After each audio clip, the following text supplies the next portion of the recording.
General Russell helped build an environment that allowed people to be successful. And I think that was really his endearing quality. I first met Phil in January 2002. I was warned about meeting General Russell, the curmudgeonly retired Army general. And to this day, I am trying to pay forward all that I have learned from this amazing man.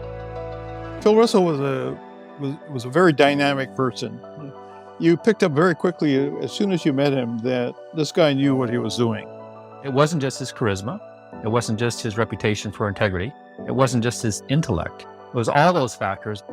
Phil didn't have to speak a lot. He could speak a little, but he got a lot done as a result. The fact that he was such a unique person made him sought after by different organizations, to include Sabin, to include the Department of Defense. So when we had problems in 2002 with biodefense issues, well, Phil was brought back in again to provide advice and guidance. Good morning. President Bush tries reassuring the nation after anthrax is found at a facility that handles mail going to the White House. In the wake of 9/11, the anthrax attacks, we were vulnerable. We weren't ready. And the products we needed, the life-saving products, vaccines and drugs needed, the cupboards were empty. There was none, and there was nowhere to go to get them. In that moment of historical sort of crisis, Phil was needed, and he answered the call. What we prioritized were getting a smallpox vaccine and getting an anthrax vaccine. And what we realized 20 years later, those programs set the foundation for what is now Operation Warp Speed. He was someone who came out of the military in his senior leadership role at Walter Reed Army Institute of Research, and probably knew more about making vaccines than just about anyone. I was offered an opportunity to take a regular Army commission and go to University of Maryland for residency training in internal medicine. There was no infectious disease training, formal infectious disease training in those days, but Dr. Woodward's department was about as close as you could come to a pure infectious disease training program. So I went off to Maryland. The next year I was sent to Lahore with the University of Maryland team for, I think, 16 months. 1963, 64, I spent in West Pakistan, and there I got really fascinating clinical experience, clinical malaria. At that time, the seasonal epidemics of both Vivax and falciparum malaria came every year in Punjab. Culis facies transmitted malaria. Sandfly fever was not uncommon. There were smallpox epidemics in the villages, a lot of rabies, West Nile fever. It was a really exciting year in terms of learning clinical tropical medicine. He understood that if it was going to make a difference, it had to go all the way to the clinical testing. Does this vaccine work? Yes or no? Essentially, he was an optimist and saw how the world could become a better place. And that's really what drove him, how he could develop vaccines that would improve health around the world. And it wasn't surprising that he was invited to many places for that influence. I first met Phil Russell in 1959. We had a long laboratory experience from working at the Army lab in Washington. One of the activities that Phil and I started on together was to build dengue vaccines. That's a thread that goes through our entire lives. Dr. Russell had this profound and deep familiarity with the whole vaccine ecosystem, all the way from the science to the regulatory aspects to the whole international geopolitics and political relations. And he learned this because he was very important in setting up the Children's Vaccine Initiative, what ultimately became Gavi, the Global Alliance for Vaccines and Immunization, which is arguably one of the most successful global public health programs ever invented. The Children's Vaccine Initiative was an effort to jumpstart a new group of vaccines and a new process of identifying vaccines to be given for children. The Children's Vaccine Initiative clearly had a vaccine development, research and development component to it. And that's where Phil came in, given his vast experience in the Army of doing vaccine development work. When you're an Army officer, when you're promoted to Major General, you're in the business of getting things done.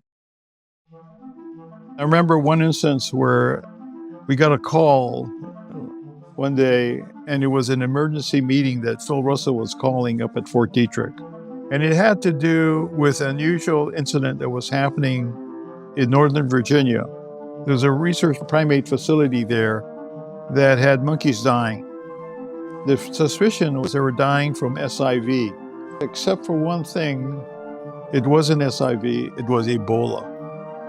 And Phil recognized that very early and said, we have to step forward, because if we don't stop this, we're going to have a major public health catastrophe. That's the kind of stuff about Phil Russell that's so important. Not being afraid to step forward, making the right decisions at the right time, just doing the right thing. During the early 80s, the Medical Corps of IDF and the United States Army Medical and Research Command initiated joint meetings. And that was my initial meeting with Phil Russell. The main achievements in the vaccine field was vaccines fighting diarrheal diseases, as well as the hepatitis A vaccine. This was a major step forward, because today we almost have no hepatitis A and very, very few cases of bacillary dysentery. PaxVax was a privately held, venture capital-backed biotech company developing new vaccine platforms. Without Phil Russell's help, I don't think that we would have had necessarily not just the acumen to design the development program well, but also the credibility to then go talk to other parties in government and at various foundations, the Gates Foundation and the Wellcome Trust, to then get funding for those programs, which we did. Phil had this brilliant sort of balance of being the general and clearly having command and control of the mission. Yet he was such a human leader. He had a habit in the laboratory of not staying in his office. He would wander across the laboratory. It was not unlike him to stop in different offices unannounced, sit down in a chair across you at the desk and say, okay, tell me what you're doing and let me know what I need to know. I'd barely put my head up when I was at work during the day, and he would force me. He would come over and he would grab me and he said, Monique, we're going to go out and get a hot dog. We went and got a hot dog on the corner of Independence where we could just catch our breath. And that's in part where I think the legacy of General Russell, of Phil, came through in what he would share with me. I'd get a better sense of how he led. Phil became my confidant and my mentor. He helped me relaunch the entire R&D team at Sabin and refocus our strategy. And I really owe a great deal of my own success at Sabin to Phil. I wouldn't be here without him today. He was an unbelievable man and a lovely friend. Phil joined me in Bern, Switzerland for the grand opening of PaxVax's new headquarters there to produce vaccines. And we had to invite an incredibly wide swath, if you will, of society. And to see him interacting with a local pharma, at the same time, we'd be talking to the ambassador to Switzerland a few moments later, and then in turn talking to some Wall Street banker. So Phil had an amazing ability to relate to human beings. He wanted to enjoy life and every aspect of it, but he also wanted others to enjoy it as well. Join in and have the fun. He loved to share his friends, his colleagues, his family. He recognized that no one person can do this, that to do important things, you need a whole ecosystem. Every conversation I had with Phil showed that he had a vast encyclopedia of knowledge. It could be about bird watching, or the way that HVAC systems work, or how to plant a garden, or how to build a vaccine. And I just remember thinking that from the very first time I met him, hey, this is a person I want in my life, and I could learn so much from him. And that turned out to be the case with Phil, not only from science, but also how to behave as a scientist. Phil occupied the highest domain in the Army of decision making and in medical research. Somebody who was early in the history of modern virology, somebody who had experience and had command and had decision making ability. And then he went on to direct and guide the Children's Vaccine Initiative. You couldn't ask for a better and more significant, wonderful career.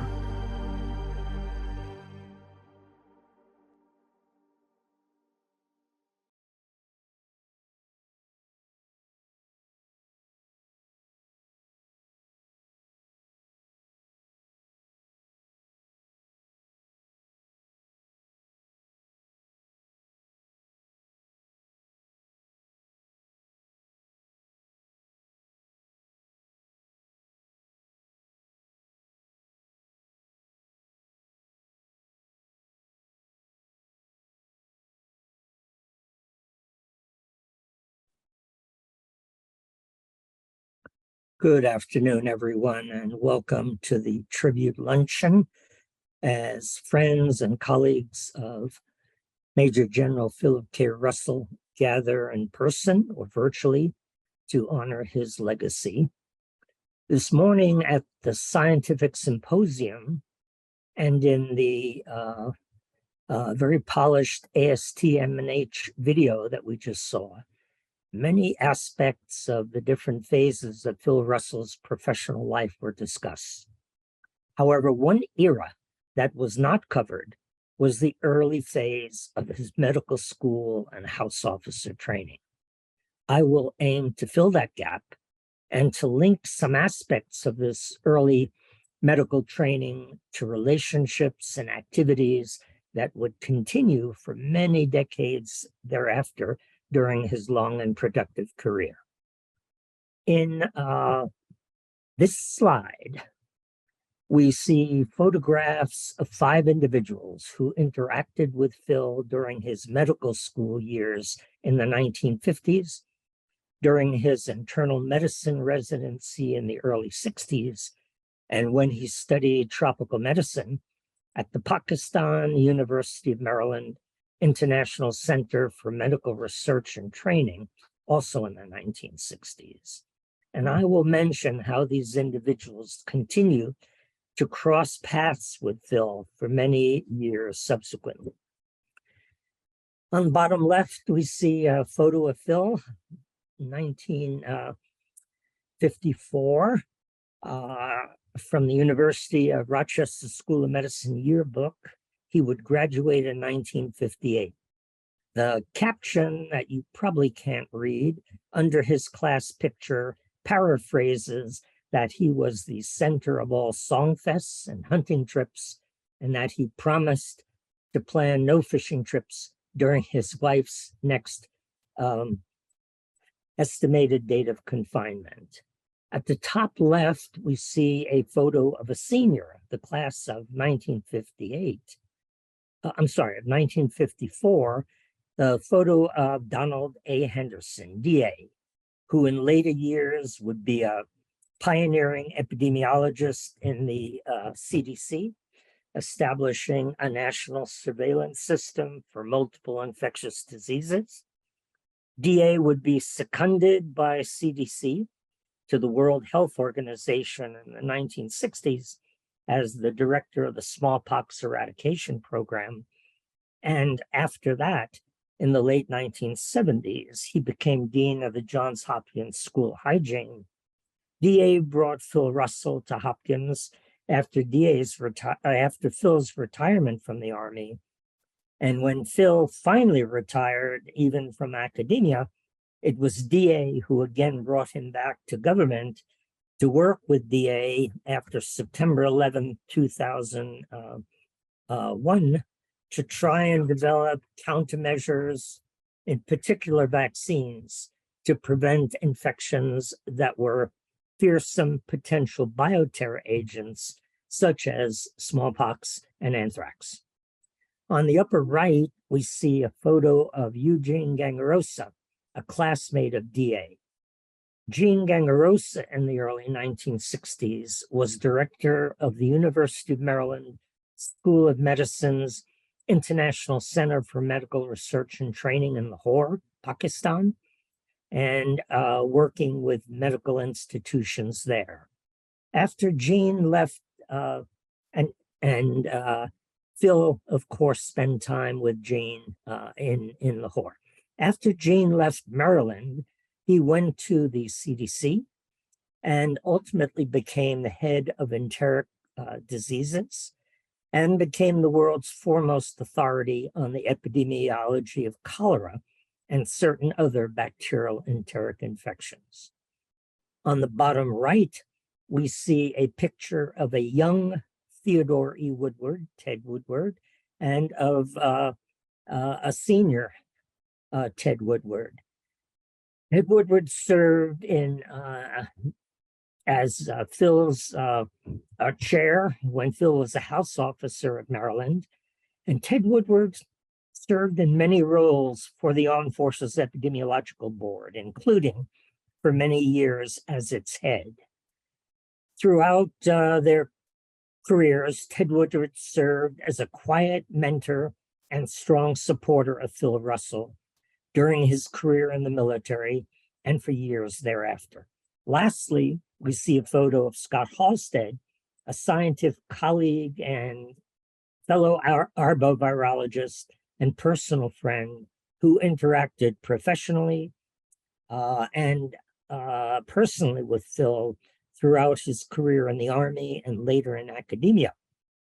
Phil and Scott published a number of hallmark papers on dengue vaccines as recently as the period of 2016 through 2020. This is the picture of University of Rochester School of Medicine class of 58. For those of us in academic medicine, the pointer is not working, I don't think. Is this yellow job the pointer? No? Do we have a pointer? Arrow. Oh, okay. It's not this middle button? Okay, show me.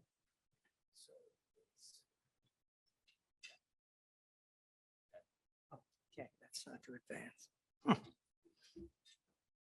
Okay, anyway, Phil is in here. He's in from the bottom, the first, second, third row, and third individual over. But if you look at that class, you'll see something that's such a dichotomy from what we have today. This is what my medical school class looked like. There are 2 women in there. There's 1 person of color. Things have changed. These were our medical school classes of the day. After the first year of medical school, a beautiful Connie Russell and a handsome Phil Russell got married. And when he went to Walter Reed for a couple of years, after his internship in North Carolina for 1 year, was at Rayer for 2 years, and then came for training, as you heard, at the University of Maryland. Now, this is a report of the folks who were senior assistant residents with an arrow for Phil Russell and junior assistant residents.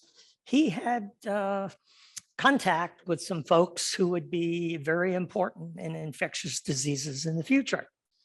The top arrow for Dick Hornick is a guy who went on to be president of the Infectious Disease Society of America.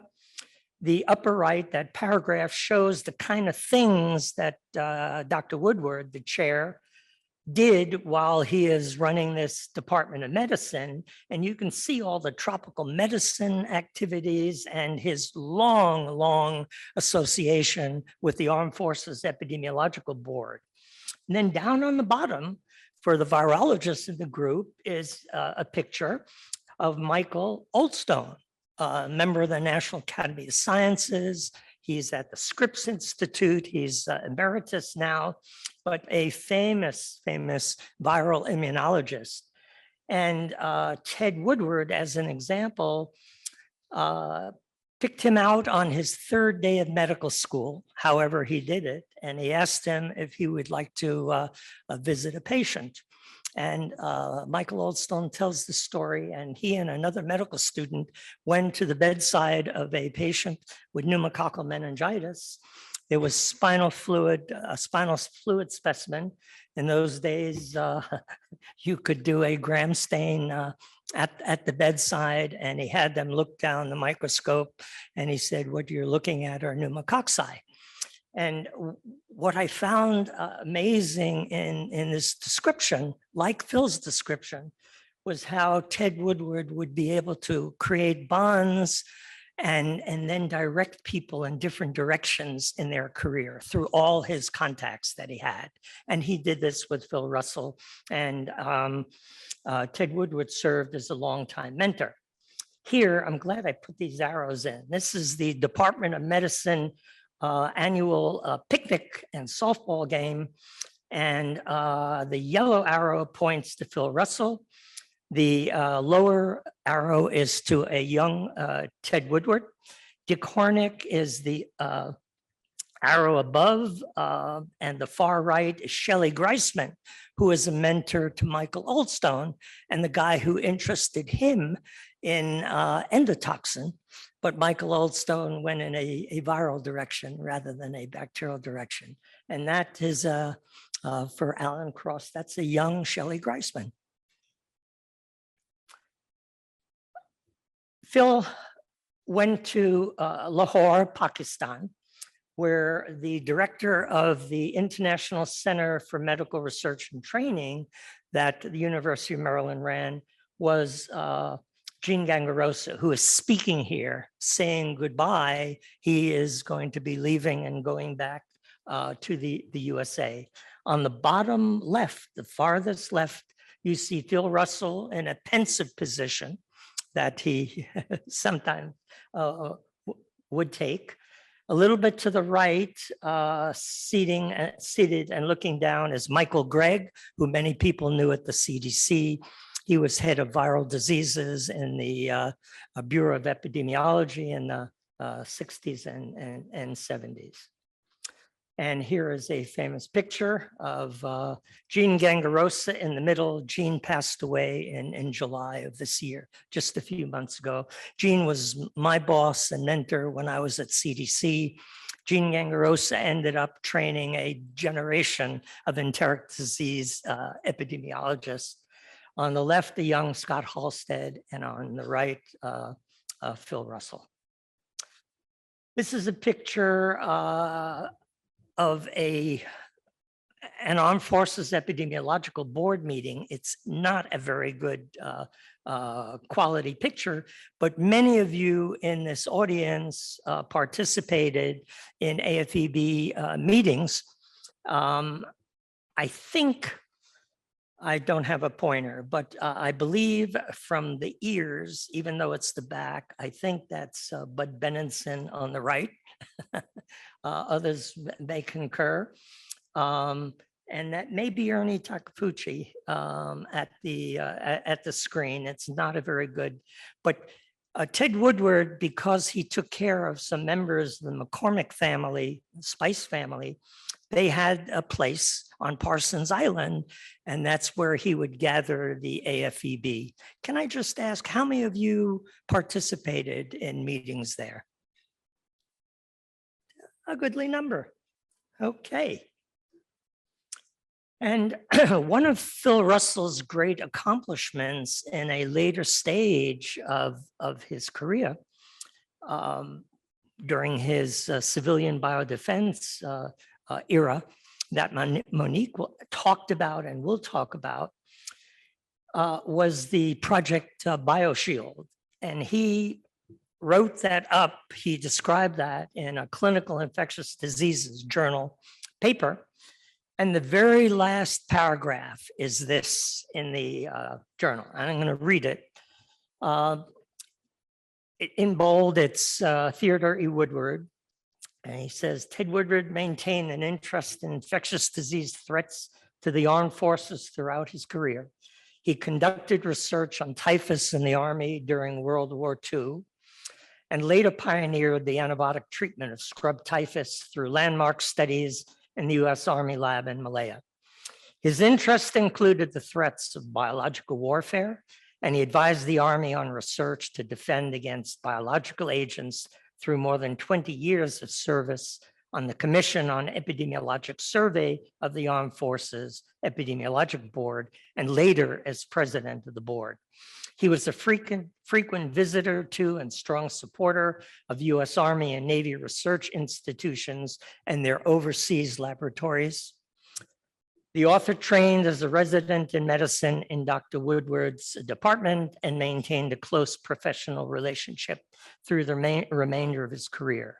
Many of the products planned for acquisition under Project BioShield are the results of research in military labs, principally the US Army Institute of Infectious Diseases, which benefited greatly from advice and guidance provided by Dr. Woodward. And I just want to establish that this was another very quiet mentorship that continued for decades.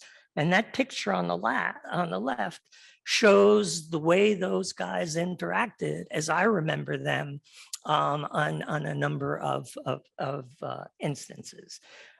Ted Woodward had the greatest respect for Phil Russell and was so proud of him. And at the University of Maryland Division of Infectious Diseases, Phil Russell was a hero through the words and the accolades of Ted Woodward. So after the military, when he retired in 1990, he had several different major activities, each of which is a career by itself.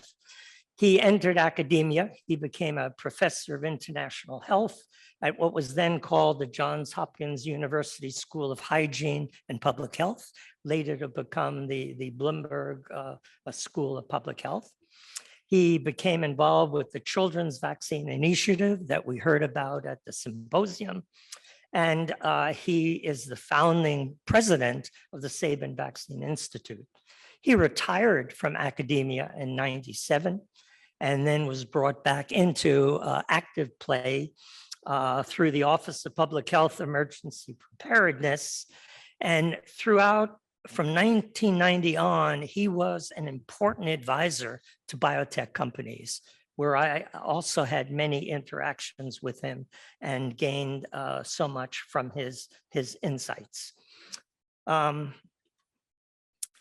When D.A. Henderson had to crank up this office of public health emergency preparedness, he wrote in his book, Smallpox, the Death of a Disease, that he turned to the one person who would offer the best advice, Dr. Philip Russell.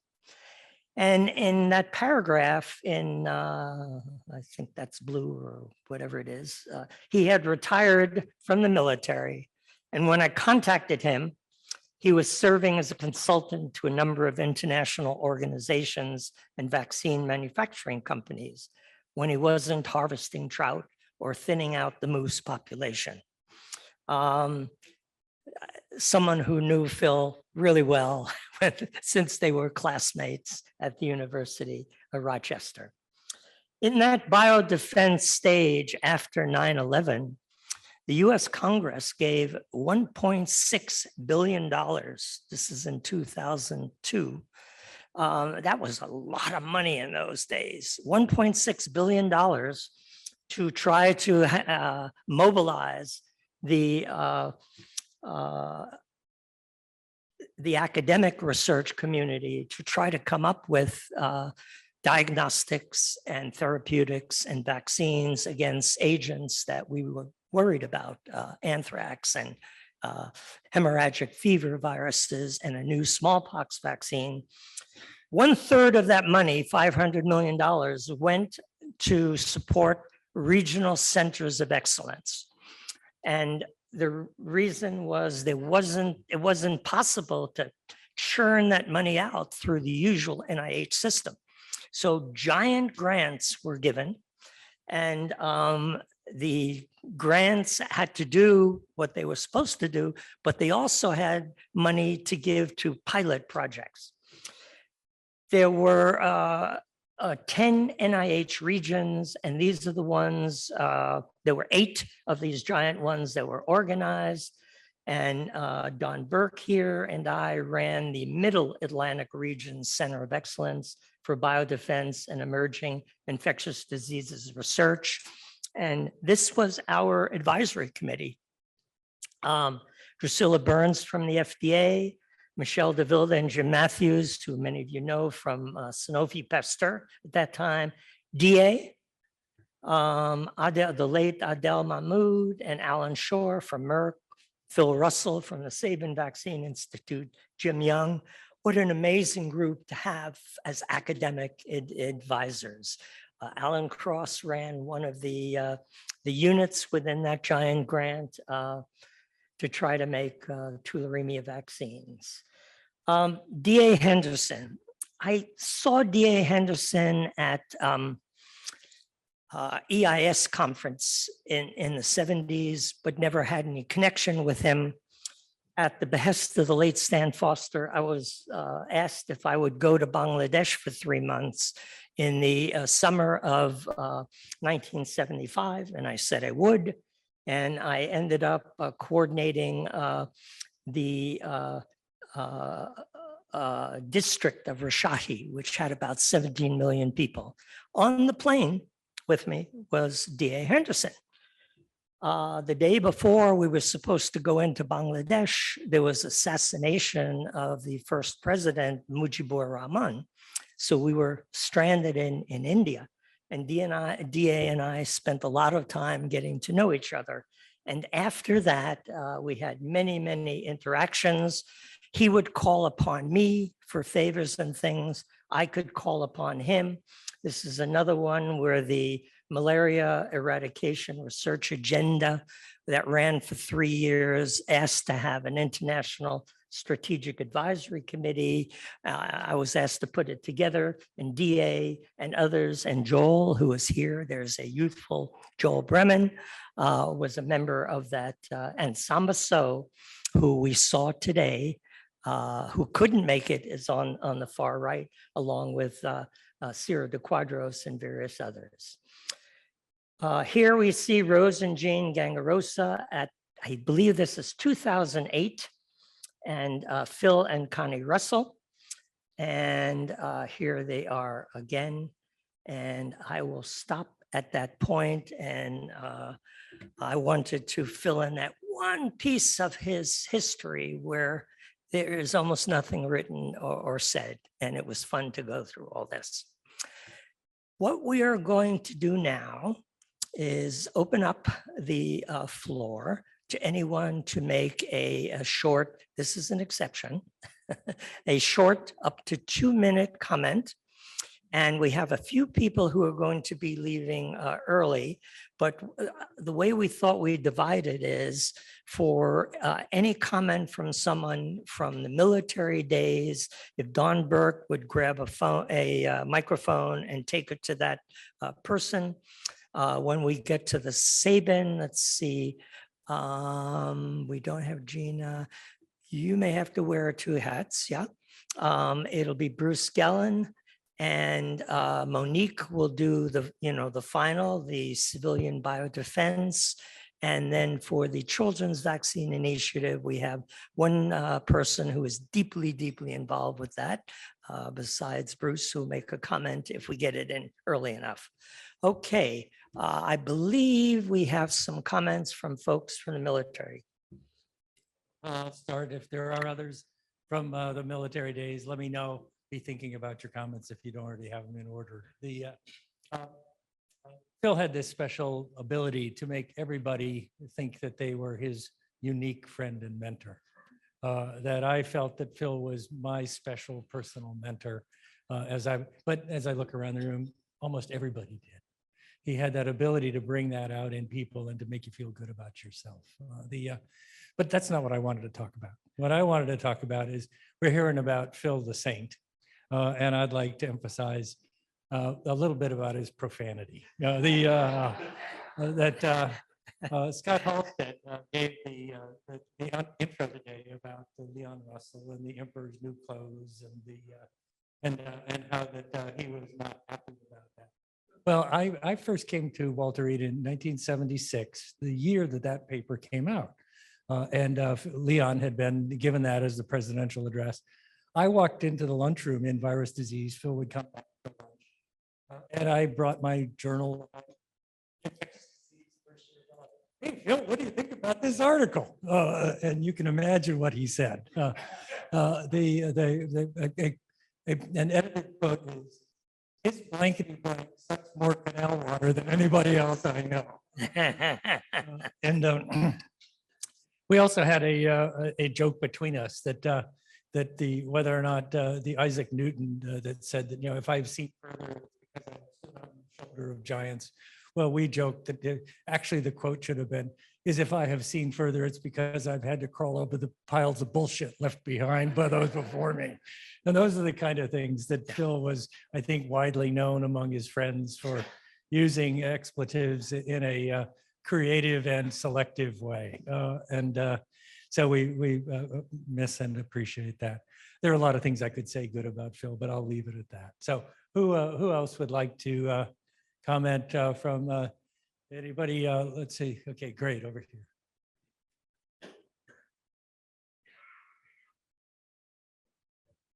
Hi, I'm Chris Hockenhouse. I'd like to say Phil was my mentor. So I was a medical student back in the 1980s, and I got a scholarship to go to medical school from the Army. But in order to get the scholarship, I had to owe the Army 4 years. And during those summers, I went to Rare to participate in some research, and I loved it. It was like malaria research, and that's what I wanted to do, and I wasn't going to do anything else. And then I went to Walter Reed as a resident in medicine. And one day I was an intern, and I get a page from Andy Artenstein. His father was Malcolm Artenstein from Rare. And Andy said, the general wants to see you. And so I was an intern, and I said, oh my God, what did I do, right? There's probably 10 things that I did, and none of them were very good. And so I went over to Rare, and Rare at that time was just a building right next to the hospital. And it was like, great, you could go between the hospital and Rare. So I went over to Rare and went to, he was already the commanding general up at Fort Detrick. And it was an award ceremony, and I was getting my first military award for a paper that I published. I happened to like it, but I didn't think it was special. It was in a prestigious journal. And he called me in, and he was talking to me. He said, well, I'm going to give you this medal. And, I hear that you've spent your summers at Rare. And I said, yes, sir. I want to come back to Rare after I'm finished my residency. And he said, well, how about going into viruses, right? Virus diseases. And, Rare at that point was like, there's the bacterial disease folks, and then there's the virus folks, and then there was like the malaria folks, and public health guys were around. And I said, sir, no, I really like malaria. But he said, well, did you ever think of going to AFIRMS in Bangkok? I said, yeah, actually, I have 2 months elective, and I think I'm going to go over to Bangkok. At that period of time, TDY, money was flowing. You never had to worry about money at that time.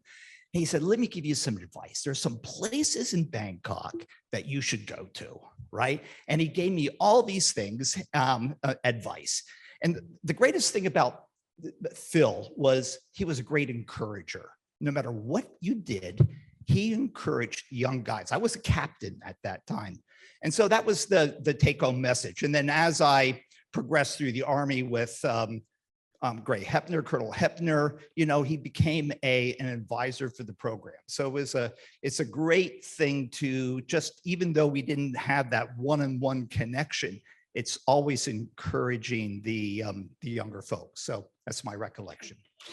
Don, Carl Alving has a comment with a slide and it's loaded up. So maybe we'll do that one next. And I believe that Dave Taylor and Gray and Steve and, okay, go ahead. This slide has animation. The slide has animation, so. oh, it has animation. Yeah. This, I don't know. We'll pull it up and we'll see how it looks. It's one slide, by the way.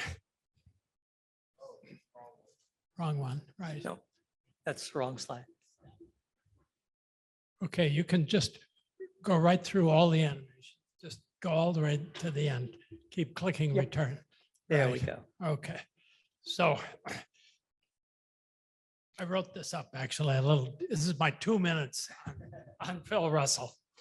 Starting in 1970, after 30 years of active duty and 17 years as a civilian scientist, I am now the last former Berry Plan physician, still active at RARE, now as an emeritus senior scientist. In 1970, when I came on active duty, Phil was already a highly recognized scientist with more than 30 scientific publications, and he was both my senior rater and a senior scientific mentor. Together with John Mooney, as shown on the bottom of this slide here, also a Berry planner, and the late Joel Dalrymple, we were privileged to publish an interesting paper on liposomes. And when I say it that way, many in the audience will know what that means. I taught Phil everything he knew liposomes in 1975. This paper, by the way, Mike, is not on that CV that you got from Walt Brandt. Walt Brandt, yeah. But it's interesting. I don't know if that's a message that I have from Phil. But anyway, my wife, Barbara, who had finished her own medical and scientific training at Hopkins, was in the PHS at the FDA in the late 1970s. And she was thought that I had so much fun as a soldier. So she at RARE, so she joined the Army and she came to RARE too. And she often notes proudly that Phil personally administered the active duty oath of office for her in 1970. She retired from the Army after 20 years and is shown in the bottom on the right. She's receiving the Legion of Merit from Colonel Crumright. So Barbara and I discussed what I should say directly about RARE from both of us at this time. And we both agree on the following. Phil had a wonderful leadership style. He constantly roamed RARE and walked into individual labs to visit scientists. Sometimes it was scary, so it was always exciting anyway. He was charismatic. He inspired loyalty and confidence in his leadership, and he always left a wonderful feeling that he cared a lot about each person's individual success. And we want to make a special shout out to Connie. Connie, Barbara and I have always admired you greatly, and we wish you and your family the best. That's my 2 minutes.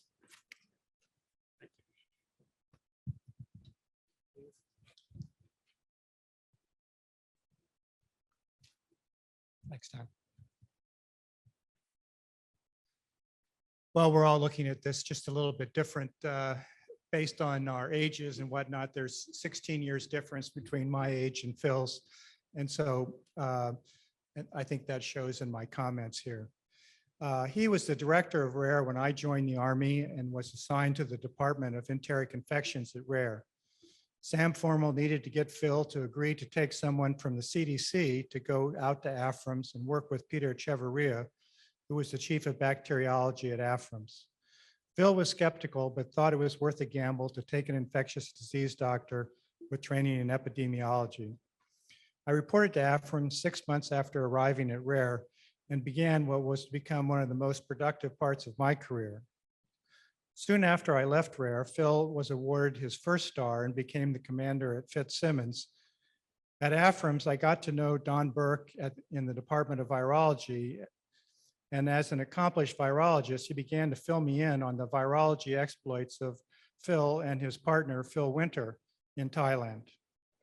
I didn't see Phil again until he was awarded his second star and became commander of the Army Medical R&D Command. All of us in the Army Infectious Diseases were very proud that one of us had attained that lofty position.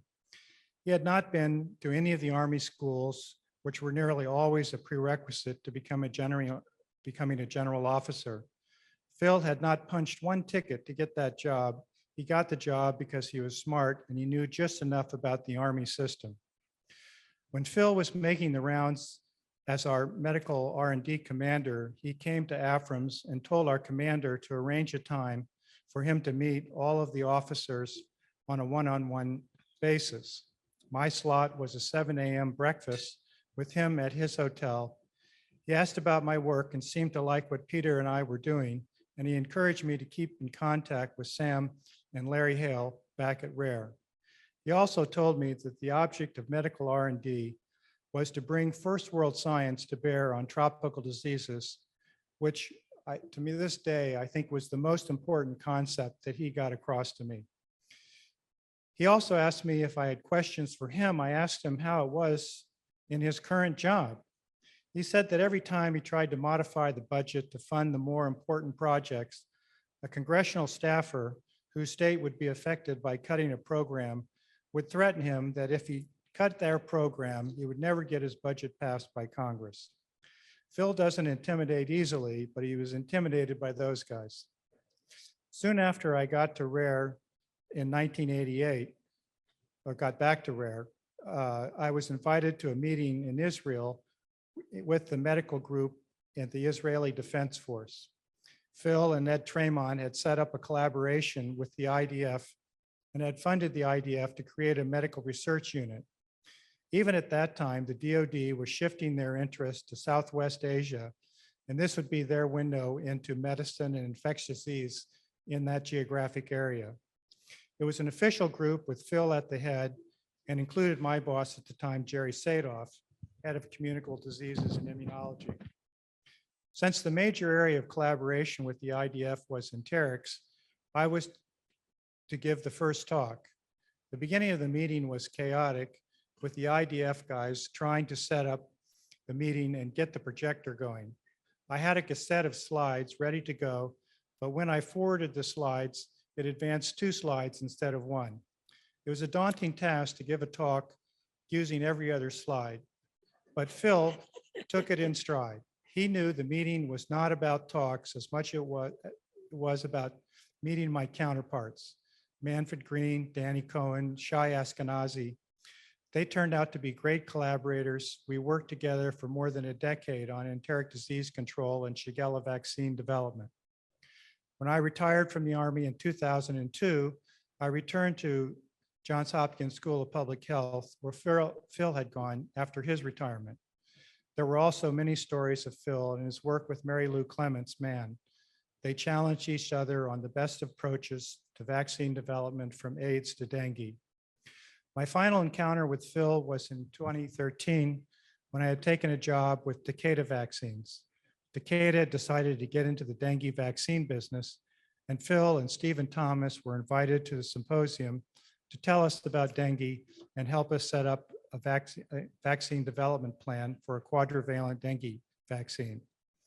Phil was absolutely delighted to be there, and we all appreciated the symmetry that Phil, Steve, and I brought to the proceedings, represented 3 generations of RARE.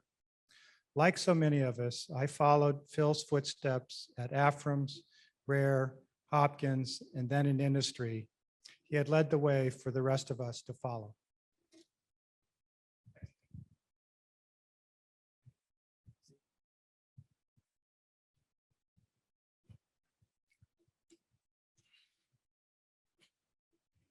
Thanks. I'm a Navy guy in an sea of Army guys, so there's some limitations on the interactions. But before I start, I just want to send my best wishes and condolences to Connie and daughters. And Connie, who's on, right? Yeah, I just want to tell you that Kim Lee and I continue to treasure and feel honored by the night that you and Phil and Tot and Scott had dinner at our house, and you told us about growing cilantro, which I've been trying to do ever since unsuccessfully, but I'm going to keep at it. I was struck by a comment Peter Hotez made about Phil teaching him how to be a person as a scientist. And then I was struck by the previous about being intimidated. So I just want to tell you just one caveat about how, you know, wasn't that reprimanded or intimidated during my military career, except by Phil. So he was the commanding general up at Fort Detrick, and we used to have these meetings about the combined malaria vaccine development program of the Army and the Navy, generally at Fort Detrick. And Jerry Sadoff was the head of communicable diseases in the Army, and I was the head of the Navy's program. And to say the least, it could get very acrimonious between Jerry and me in these meetings. And because we were splitting the same pot of money, and between you and me, I always got more than the Army did. So it became somewhat outlandish. And all of a sudden, the day after one of these meetings, I get a call from Phil's adjutant or whatever, says, the general wants you in Frederick. So we go up, and Jerry and I are marched into the room, and Phil sits us down and he says, look, you guys, no, he didn't say, you blankety blank holes, all right? I will never see that again, and get out of here. That was it. And nobody ever did that to me, I can tell you, in my entire career. And I remember it till today, and have tried to live by it. Don, let me, someone has.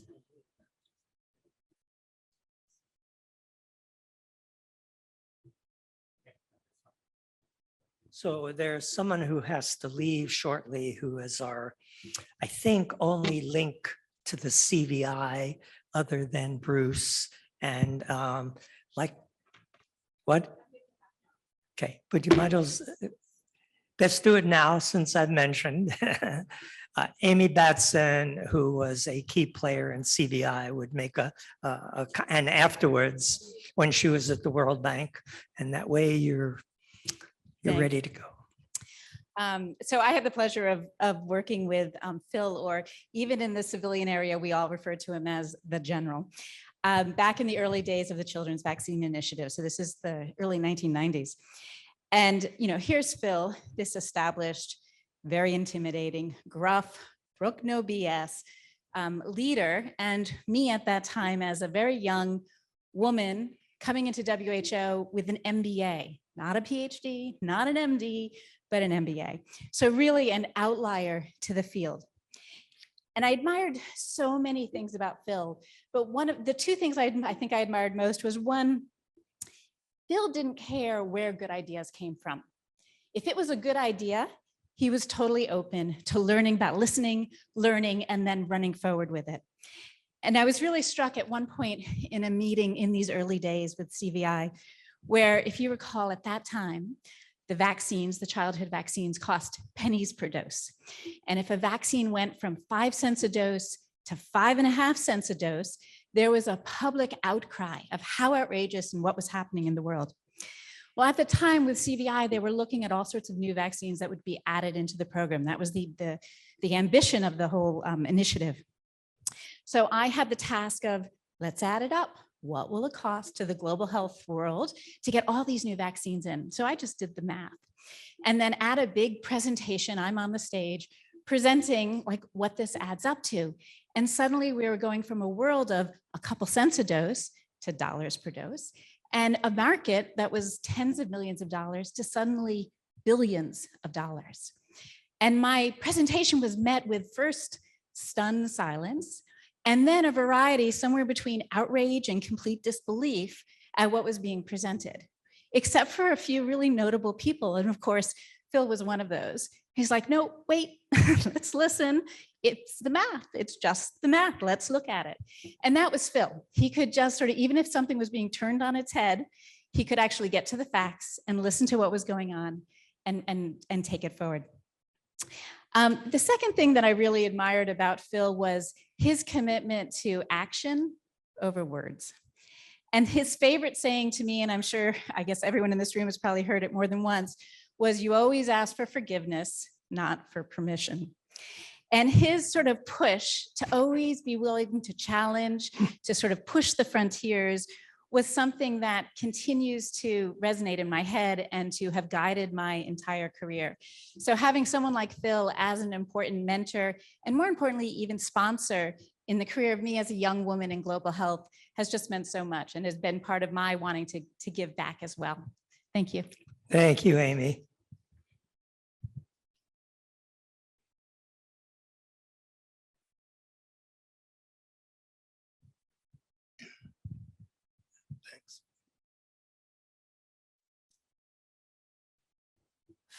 I'm David Morens from NIH, and I want to tell you, I'll try to be really brief, several things about Phil.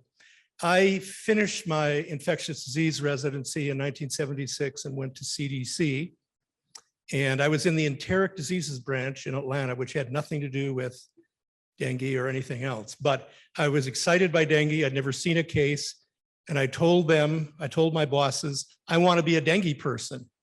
And they said, and I'd never seen a case of dengue, and they said, well, we do dengue down in our lab in Puerto Rico, but if you really want to do it, that's okay.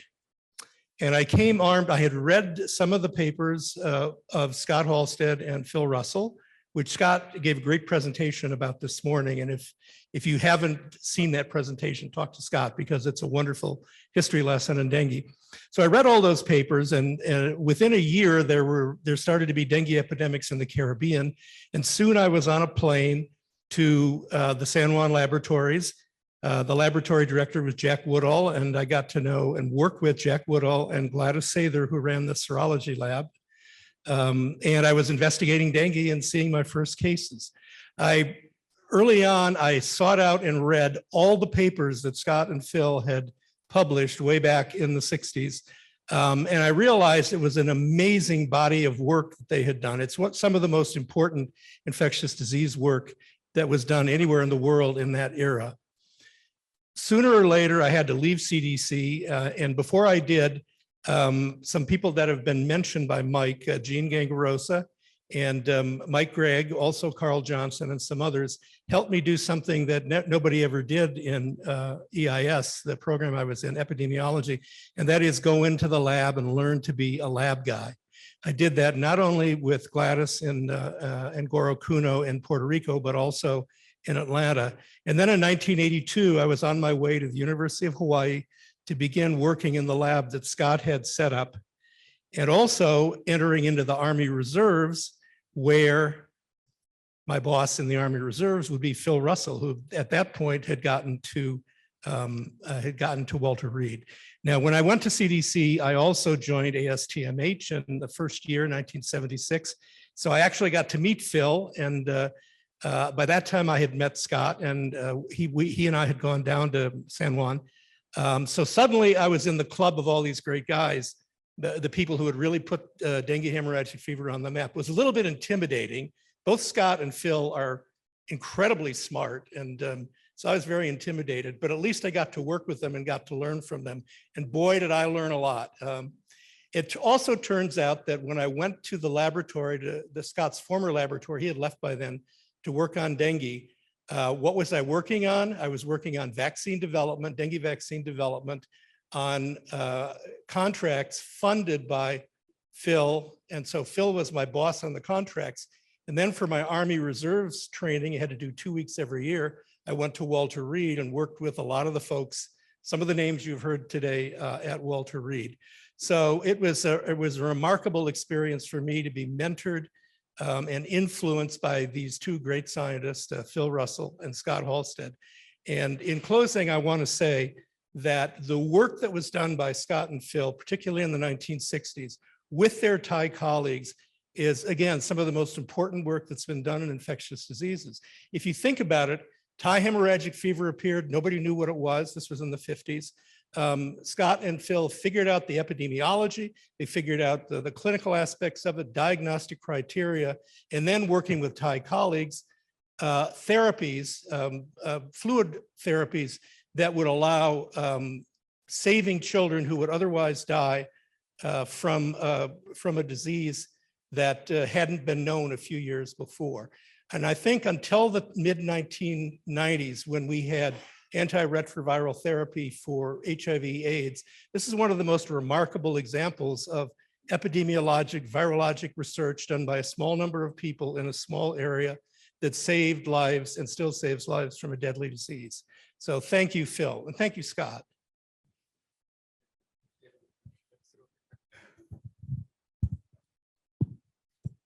Hi, I'm Alan Cross, and I was at Walter Reed from 1974, and I was also the last draftee.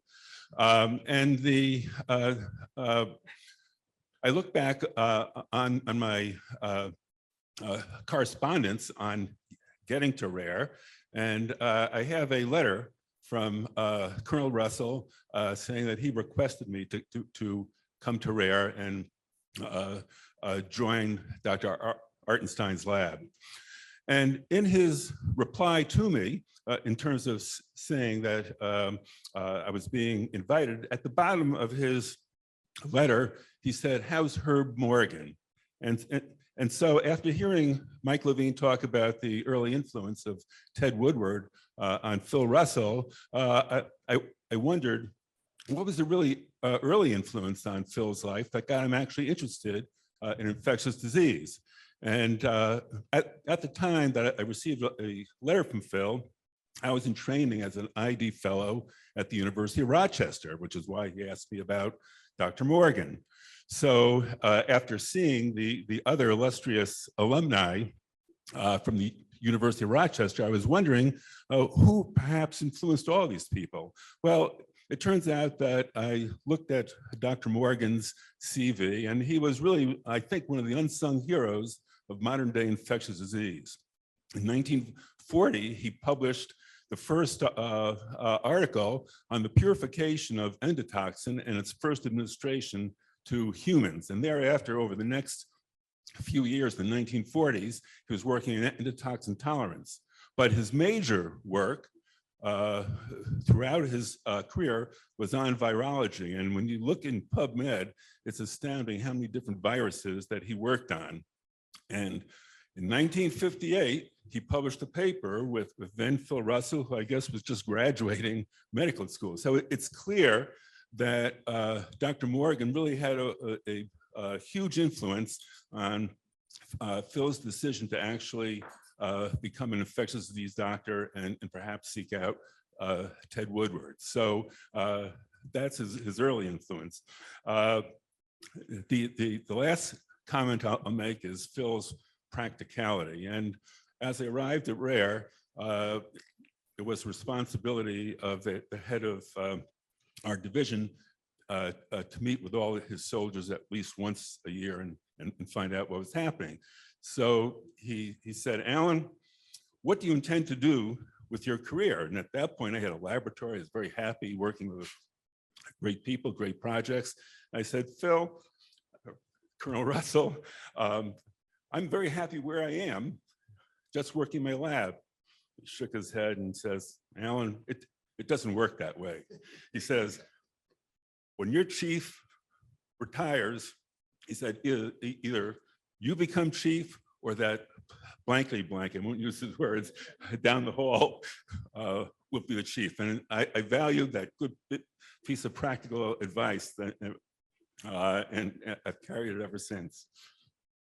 In fact, he used to call it the ultimate seduction. Was that if you don't take the job, I'm going to make that jerk the boss. And it usually worked. Let's see, Gray.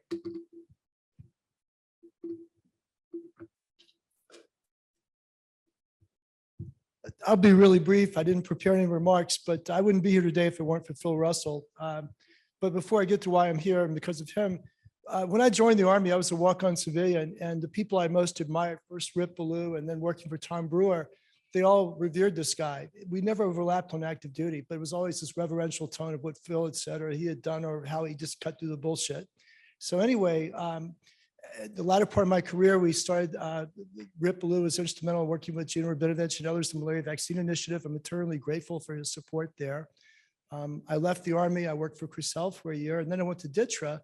And the phone rang one day, and it was Phil Russell. And he said, you need to work with Tom Monath and quit what you're doing and go work for New Link. And I said, sir, I cannot move to Iowa.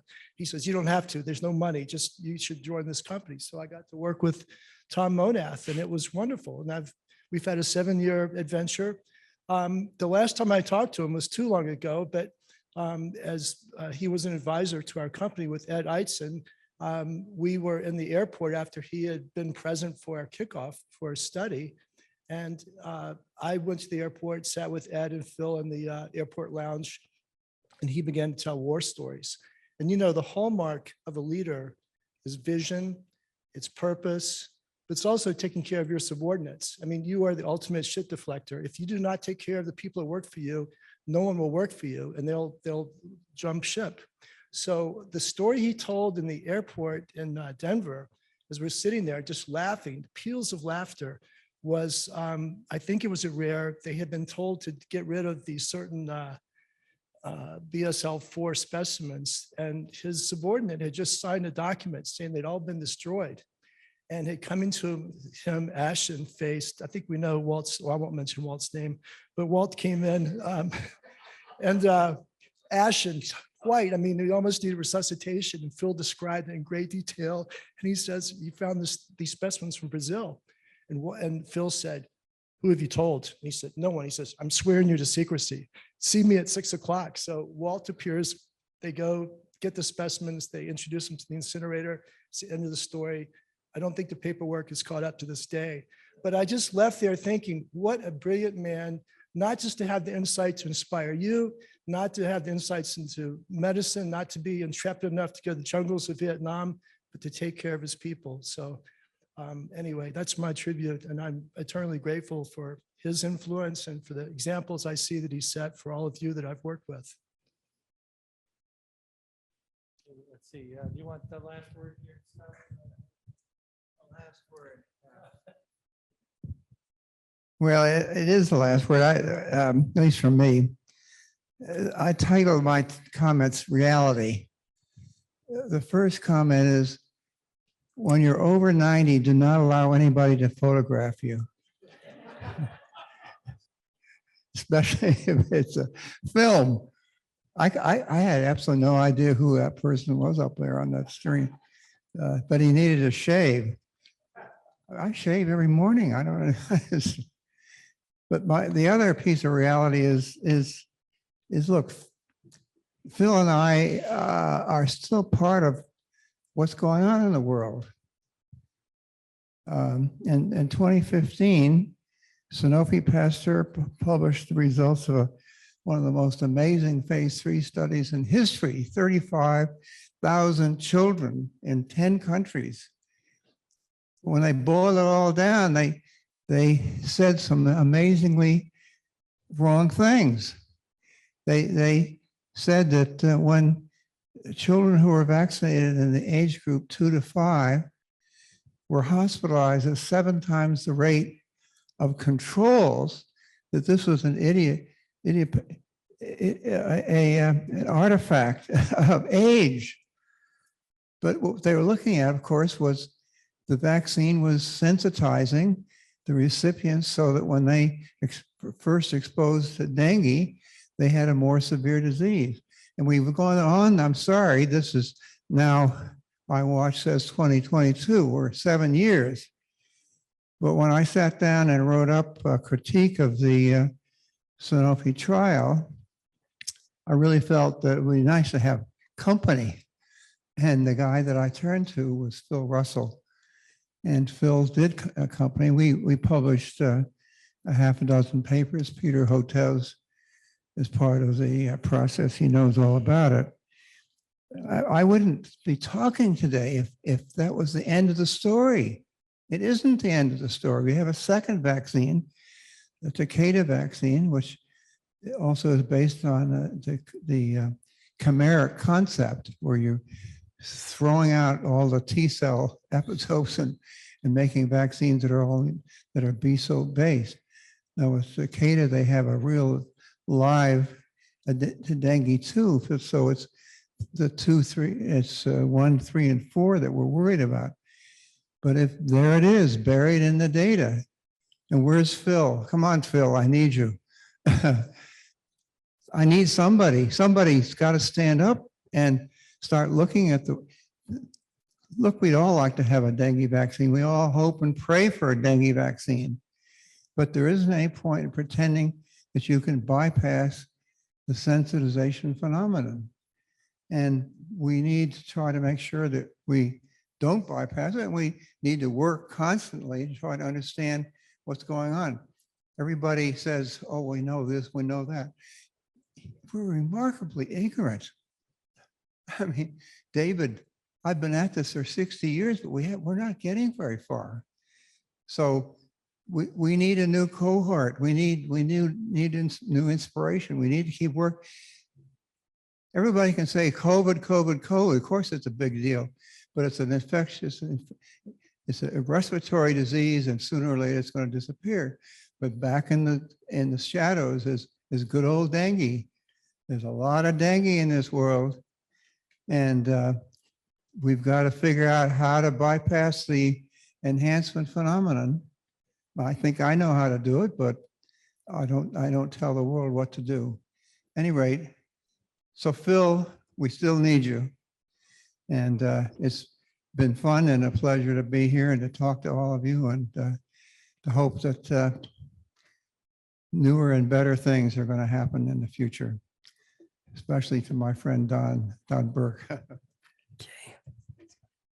Don, I we think had that's another slide or two. I'm not sure who provided them, but let's put them up because I think they're related. Let's see who's. Oh, is all right. There was no person who put the slide in. It's Tom Manath. Yeah.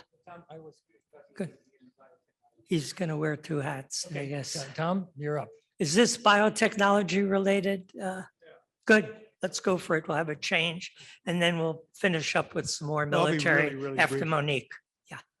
Well, this is a picture that I actually joined this group a year later, reviewing the Army grants. But I want to tell you, my career spanned 3 different biotech companies, of which Phil was an advisor or on a scientific board.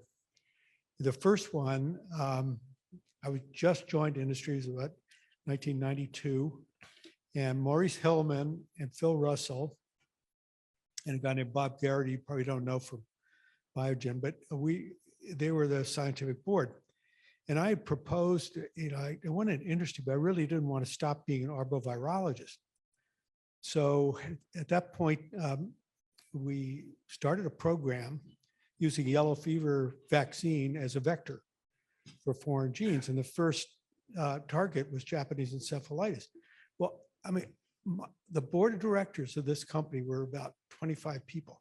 They went to sleep in 30 seconds when I started talking about tropical diseases. I mean, their whole goal was return on investment and so on. So I got Phil to come up, and we talked about the need for a better single dose Japanese encephalitis vaccine. And they provided the funding, which ultimately led to a product which is used now widely based on a chimeric vaccine. And then, of course, went on to dengue, and Phil will give you a lecture about that. But anyway, he was, everybody says he was their mentor. I guess I wasn't alone, but he was just an incredible part of my life. And if you think that Phil could use 4-letter words effectively in a meeting, Maurice Hillman is even better than Phil. The other quick story is when the smallpox program, Phil was with DA at Johns Hopkins and then HHS with Monique and so on. And we were making this vaccine and shipping it up to a manufacturer in Baltimore to be filled into vials and then lyophilized. And it was we sent these big jugs, stainless steel things made in Switzerland. They had an outer casing where you put dry ice to keep it frozen. It's like 50 or 100 liters. Anyway, Phil calls me up and he said, "What the hell happened?" I said, "What do you mean?" He said, "I just got a call from the FDA. There's been an explosion at the Phil factory in Baltimore." I said, "Oh my God." So I went, found out. Apparently, it'd been, the dry ice had sublimed and created pressure, blew the cap off this thing, and fortunately didn't take anybody's head off with it. But Phil was, oh man, talk about the Steve Hoffman's incident. I got reamed out for letting this happen, indirectly. Anyway, those are my stories. Biotech, he helped many, many companies. Maybe there's somebody else in the room who wants to speak about that, but it exemplifies the breadth of his interests, really, across policy, government, Army, biotech, everything. So anybody from other companies here? Guess not. Mike, who's next?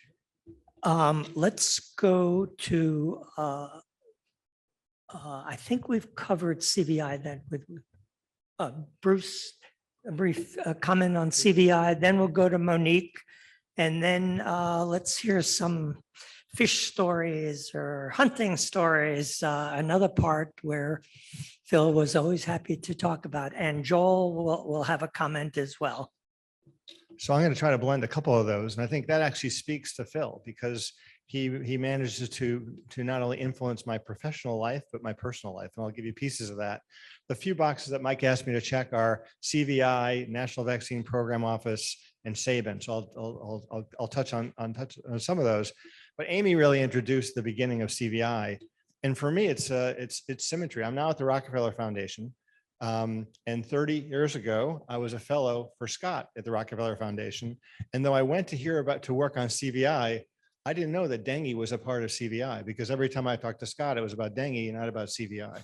But that was part of that lesson. But that was the early days, and you heard from Amy how this big idea of CVI really became an audacious idea that led to so many other things. After my year at the Rockefeller Foundation, they wanted to have Phil continue. So he was the technical advisor to CVI, and of course, in general, needs an aide. So I got sent to Hopkins to join Phil, where I was the aide. And among the many stories, and I didn't know how to salute either, despite the fact that I was in the public health service, they didn't really teach you how to salute. Sorry about that. But I do remember one time Phil said, "Well, why don't we write a paper about why, whatever it was?" I said, "Well, do you want 1 or 10 reasons why that's a stupid idea?"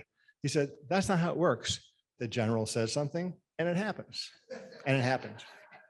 So CVI was that enterprise, and really my introduction to the vaccine enterprise. Wind the clock forward, and is in the Sabin. You heard Amy Finan on the screen talking about the role that Phil had in really bringing the Sabin Vaccine Institute about and stabilizing it. He was the founding president and was there all the way through. And he was really the force that really kept it going. It had some difficulties over time, but Phil was always the person who could right the ship and keep it going. And he kept going until he had an adequate handoff, which was not very long ago. I forget exactly how long you had that tenure, but he was significant at Sabin. And the fact that Sabin was in Washington meant that it was proximity to Phil when he lived in Washington, and he would often come down. And similar to the experience of many of you, he wanted to know the people who are working with the program, not just the leadership, but he spent his time going around and making sure he knew what everybody was up to and some of their aspirations. He may or may not have mentored them along the way. A third point, and I think Monique will then bridge into some of the government stuff, is the National Vaccine Program Office. At one point when he had a landing spot, it was there with Ken Barton and some others. But there was a transition in the program, the National Vaccine Program. It had been sent down to CDC at some point, and after 9/11, there was a need to have something with the label vaccine on it in Washington. So they brought the program back to Washington, and Phil said, "Well, why don't you come and take a look at this?" So I talked to him about it, and then he said, "Well, if you're going to do this, demand that it be in the Humphrey building with proximity to leadership, because they park you somewhere else, it's not going to happen." So that was really the audacity of somebody come in to apply for something with that as a mandate. And because I had Phil as my mentor there, what he said happened, and that's what happened. I just want to bridge to some of the personal parts which are woven in between here. We moved to Washington in 2002 to do this gig at HHS. And the first call I got from Phil said, "Has your son ever caught a fish?" Graham was 4. I said, "No." He goes, "You're at my house on Sunday morning at 0700. So we go out there and there's little Graham in the back seat, not quite sure what to make of this language. And a guy walking around with a canoe on his head. We went out to Seneca Lake where we spent the morning to make sure that Graham caught a fish. I wasn't fishing, he wasn't fishing, Graham caught a fish. And that really speaks so much to his values about things that were important to him.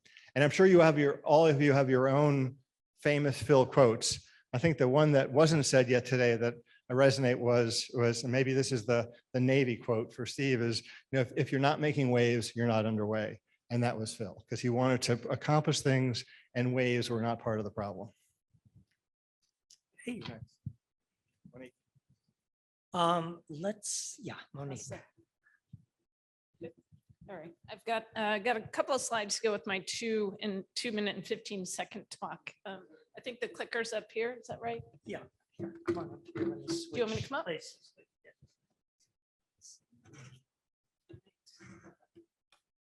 First of all, greeting friends and colleagues. Warm greetings and gratitude. Katie, Ellen, Richard, means so much that you're here. And to Connie, especially warm greetings. And a shout out to Ed, who I know is there with Connie. You can't, as I mentioned in the video, you can't say I wasn't warned about walking into this room with the so-called curmudgeon. When I arrived in January 2002 at the headquarters for HHS for my initial meeting with Phil. There were whispers in the hall. He could be grumpy. He swears a lot. I grew up in gritty Detroit, so was not too worried about that. We had a big challenge to take on. The trauma of 9/11 was palpable, and the investigation of the anthrax attacks was ongoing. There was no denying the threats were real, we were vulnerable, and we were not ready. The government recruited a dream team. DA and Phil were called again to duty. The only thing they ever failed at was retirement. The sacrifices they made are matched only by those of their family. You see here Phil, of course, on the left, Ed Eitzen next to him, Bob Blitzer behind Ed with a storied FBI career that came in to stand up the US government's medical countermeasure program and public health emergency preparedness programs, now known as BARDA and ASPR respectively. We knew we were being led by giants in DA Henderson and Phil Russell. There was no blueprint ever written for a civilian biodefense program or a public health emergency preparedness program. They forged a path and they wrote a blueprint. And those of us fortunate enough to be part of their team were given wings to soar.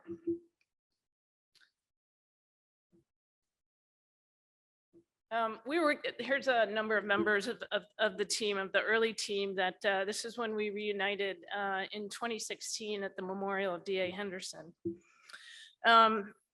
We were given the name of our office was the Office of Research and Development Coordination. No one wants to be coordinated, said Phil. What a stupid name. He reframed our team meetings not as ORDC meetings, but as risk management meetings. And leaders from across the US government joined, from NIH, from CDC, from FDA, from DOD. He ensured our priorities were clear, his vision was set. We stayed laser focused on the immediate need to protect the nation from anthrax and smallpox. And soon to follow, pandemic influenza with great support from Bruce. Extraordinary feats were accomplished and the impact is felt today. You heard some of that in our responses to Ebola, to monkeypox, and the ongoing COVID-19 pandemic. I refer to the ACAM 2000 smallpox vaccine program as Operation Warp Speed 2002. It was truly extraordinary. I don't have time to go into some of the details, but Phil truly ran that program with bold and courageous decisions He did not ask for permission. As he liked to remind us, what were they going to do? Fire him and send him back into retirement?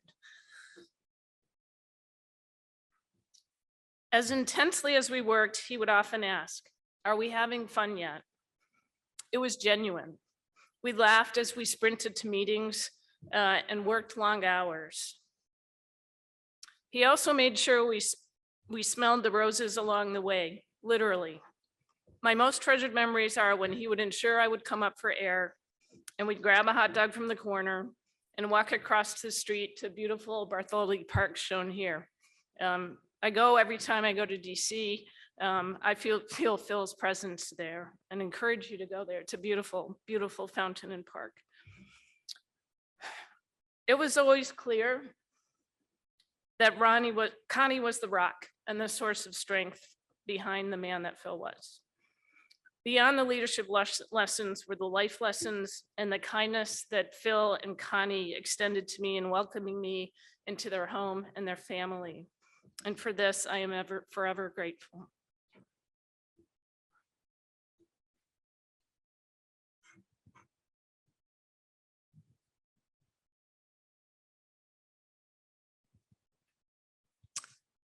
I believe we've covered all the stages of Phil's career. We'll have a few additional comments, and then maybe we'll see if anyone would share a fish story or a hunting story with, about Phil. Every interaction I ever had with Phil, it always began with some sort of fish story. And when he was on the External Scientific Advisory Board for our RCE, I would always begin by showing a latest fish caught. It was a time when my son had us coming up to Cape Cod, and we go fishing there, and you could catch some very big fish there. He would show beautiful trout, and I could show some really big striped bass and the like. Okay.